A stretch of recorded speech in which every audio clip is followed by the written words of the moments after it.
যখন অহংকারী ফেরাউন মহান আল্লাহকে হত্যা করার উদ্দেশ্যে নাউজুবিল্লাহ তার মন্ত্রী হামানকে সেই সময়কার সবচেয়ে উচ্চ টাওয়ার নির্মাণ করতে বলল এবং সেই উচ্চ টাওয়ার থেকে সে যখন আসমানের দিকে তীর ছুঁড়েছিল এবং মহান আল্লাহ কেন সেই তীরের রক্ত লাগিয়ে ফেরত পাঠিয়েছিল তার পূর্ণাঙ্গ ইতিহাস শুরু হয় তখন যখন হজরত মুসা আলাইহিসসালাম এবং তার ভাই হজরত হারুন আলাইহিসসালাম ফেরাউনের রাজদরবারে এক আল্লাহের ইবাদতের দাওয়াত নিয়ে উপস্থিত হন।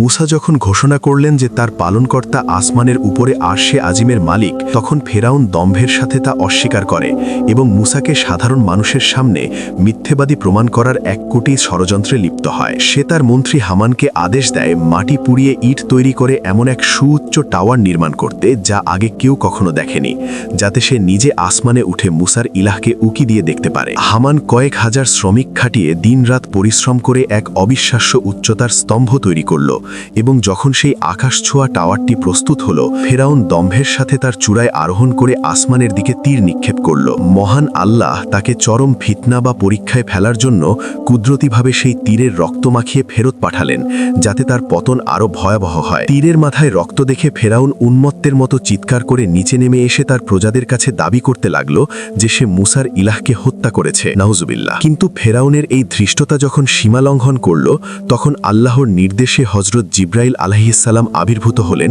এবং তার বিশাল পাখার মাত্র একটি প্রচণ্ড আঘাতে সেই অহংকারের স্তম্ভকে ৩ টুকরো করে মুহূর্তেই ধ্বংস করে দিলেন। বর্ণিত আছে যে সেই টাওয়ারের একটি অংশ ফেরাউনের বিশাল সৈন্যবাহিনীর উপর পড়ে তাদের পিষে ফেলল, একটি অংশ অতল সমুদ্রে হারিয়ে গেল এবং বাকি অংশটি মাটির নিচে এমনভাবে দেবে গেল যে সেই দম্ভের কোনো চিহ্ন আর অবশিষ্ট রইল না। এভাবেই আল্লাহ তাআলা ফেরাউনের অহংকার ভেঙে চুরমার করে দিলেন এবং কিয়ামত পর্যন্ত মানুষের জন্য এক বড় শিক্ষণীয় নিদর্শন রেখে গেলেন। সাবস্ক্রাইব করুন।